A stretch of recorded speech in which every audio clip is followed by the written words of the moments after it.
Here's what we're going to do. Let me take a few minutes and run you through how you can use ChatGPT to get a little bit of feedback on the writing that you're doing for the PPAT.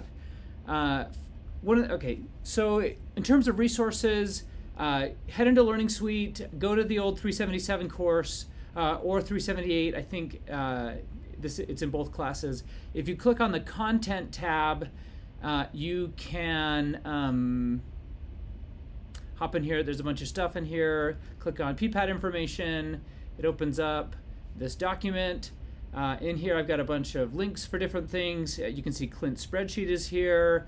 A couple of students a few semesters ago did a presentation. There's a link to that presentation that they have you can watch. We also have general information on the PPAT. BYU has made some videos to help you. Well, if my internet runs, to kind of orient you to each of the trainings and the things you need to do. These would be great to watch and to look over. Additional resources there. Anyways, so you're staring down task 2 right now, or task 1 or whatever. Well, hopefully you're not on task 1. You're staring down the task that you're on, and you've done some writing and you want to get some feedback on your work. So one of the things we'll need are the rubrics. ChatGPT is really good at using a rubric to assess like writing examples. So if I go to task requirements, I can click on here, run down to, so we're looking at task 2 right now.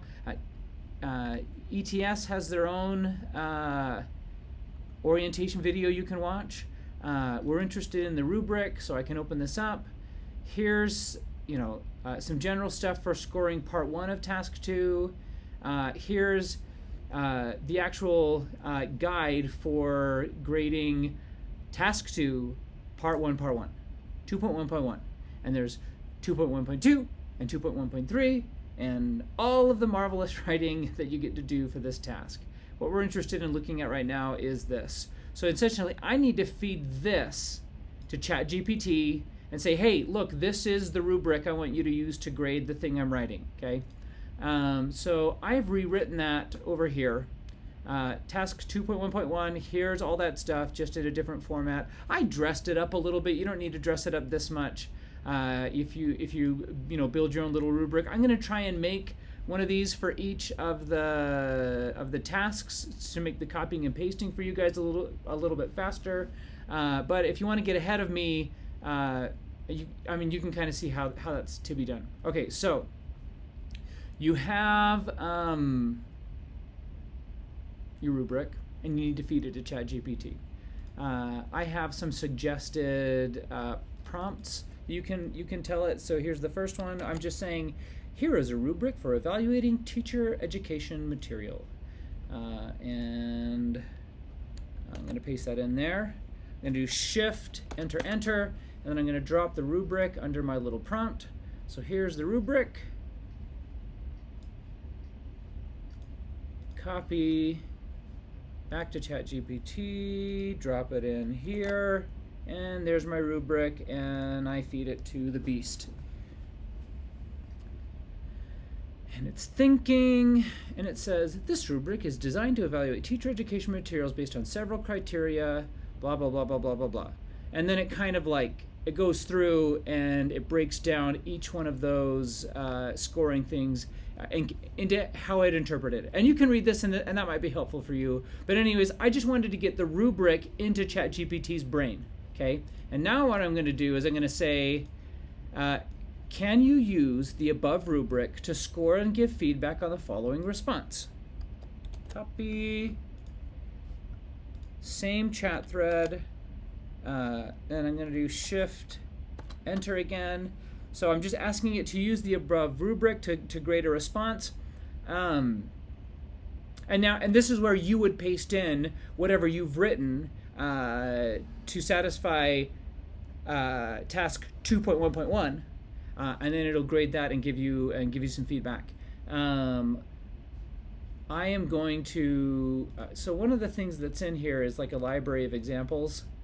So you can go into here, and I mean, you can just check these examples out for yourself, right? We're science, so you'll come down here and grab the science examples. But so I've already done that, and I've put it in a PDF that's here. So here's 2.1.1. And this first one says this is example meets or exceeds standard levels. So they're saying that this is a great response. Look at all that. Isn't that beautiful? Here's one that did not or partially met.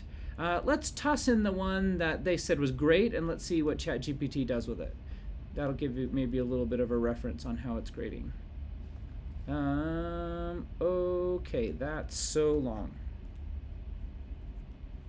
Copy back to Chat GPT. Paste. And I'm just gonna dump these page breaks, because I mean, this software is pretty smart. It'd probably figure out what was going on, but you're not gonna have weird page breaks in your response. Okay, there you go. And let's see what it does. Let's evaluate the provided response using the rubric.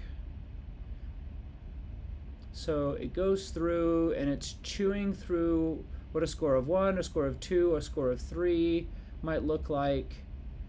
And you'll see a score of 4. Okay, and then at the bottom of this, here's what we're interested in.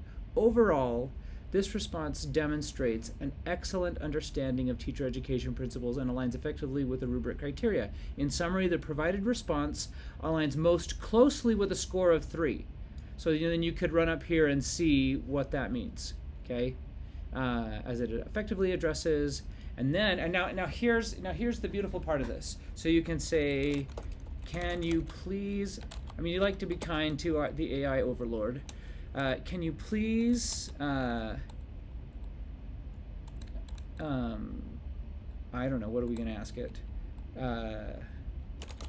Give me some instruction on how to improve the response so that it would score a 4. Certainly. I mean, look how eager it is to help us. To improve the response and score a 4, you can focus on providing even more depth and clarity in the following areas. And look at all that feedback. It's beautiful. Okay, so you can kind of cruise through this and take what you want and leave what you want. I mean, the stuff that they're asking you to do in here is actually really pretty great. Data collection methods provide more detail on how you plan to monitor students' progress during the poster project. For instance, mention if you will provide feedback during the week when the students work on the project at home, and how this feedback will align with the rubric. And this is the, whatever rubric you've made for this assessment. Consider explaining any additional strategies. I mean, the stuff in here is really great. And so you're going to take this, and then you're going to try and build that into your response, staying within the magical word count. And then you could feed it back into Chat GPT and say, hey, here's my new response. What am I scoring now? Right? But anyways, it's a really slick tool that'll give you some good feedback on the writing you're doing. It does take a little bit of time, but I think that this will be a valuable tool for us. So, again, back into here. I am going to work on this weekend. In adding materials to this link, things like these written prompts and the tasks laid out. But I kind of walked you through how I did it, and if you need to get ahead of me, you can. So hopefully this is super helpful. I'd love to get some feedback from you guys on if you tried this and how it and if it worked for you. Don't hesitate to shoot me an email. I hope all is well. And I will see you guys in the classrooms.